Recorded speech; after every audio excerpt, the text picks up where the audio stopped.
হঠাৎই অস্থির নিত্যপণ্যের বাজার। লাফিয়ে বাড়ছে মাছ, মাংস, ডিম ও মশলার দাম। বিক্রেতারা বলছেন যে মাসখানেকের দাবদাহের প্রভাব পড়েছে বাজারে।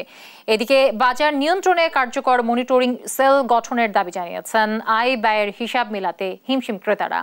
ফজলে আদিত্য রিপোর্টে বিস্তারিত।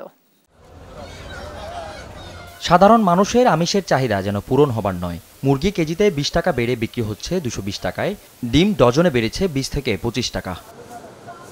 মাংস ব্যবসায়ীরা বলছেন আগের দামে খাসি বিক্রি হচ্ছে 1200 টাকা পর্যন্ত, আর গরুর মাংস মানভেদে 780 থেকে 900 টাকা।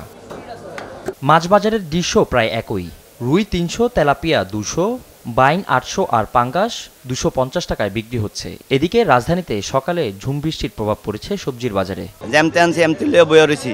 একদিক দিয়ে পানি আর একদিক দিয়ে এলো দাম বেশি দেখে কোনো কাস্টমার সাবাসে কুলে না খাইতো। অন্যদিন যেভাবে কাস্টমার আছে কাস্টমার খুবই কম। কেন? বৃষ্টির কারণে। সাদা ডিম ছিল হলো আপনার 110 টাকা, তো ওই ডিমটা হচ্ছে 135 টাকা। দেশি গোস্ত 1200 টাকা কেজি আর ছাগলের গোস্ত 1000 টাকা কেজি। আগের দামে আছে, দাম বাড়ে নাই। শুধু মুরগিতে বাড়ে তা তো না, আমি যে রিক্সায় করে আসবো এই গরমের কারণে ওরাও বলে যে আপা এত গরম 10 টাকা বেশি দেন, কারণ আমার তো ইনকাম বাড়ে না। সো আমার জন্য তো এটা সহনীয় না।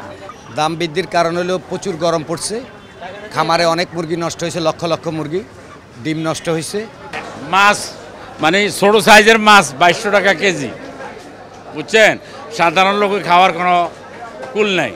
কোরবানির বাকি 1 মাস, এরই মধ্যে মশলার বাজারও চড়া। পণ্য ভেদে বেড়েছে 200 টাকা পর্যন্ত। এলাচ 3000 টাকা থেকে বেড়ে 3500 টাকা, জিরা ঠেকেছে 700 টাকায়। গত সপ্তাহে একটা এলাচ কিনছে হলো 3250, সেটা মনে হয় গতকালকে দেখছি 3400 টাকা।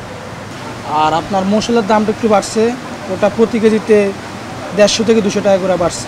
প্রতিদিনই আমার মনে হয় বাড়ছে, আজকে যা কিনবো কালকে দেখা যাচ্ছে তারও থেকে বেশি হয়ে যাচ্ছে। পুরো কন্ট্রোলের মধ্যে নাই তো। এই যে ডিমের হালিতে 20 টাকা বেড়ে গেছে, মাংসতে কেজিতে 200 টাকা বেড়ে গেছে, এটা কে দেখবে? এটা সরকার কোথায় দেখছে? নিত্যপণ্যের বেসামাল দর বৃদ্ধিতে নাবিশ্বাস ক্রেতারা, তাই লাগাম টানতে বাজার মনিটরিং সেল গঠনের তাগিদ সবার। ফজলে আদিত্য, দেশ টিভি, ঢাকা।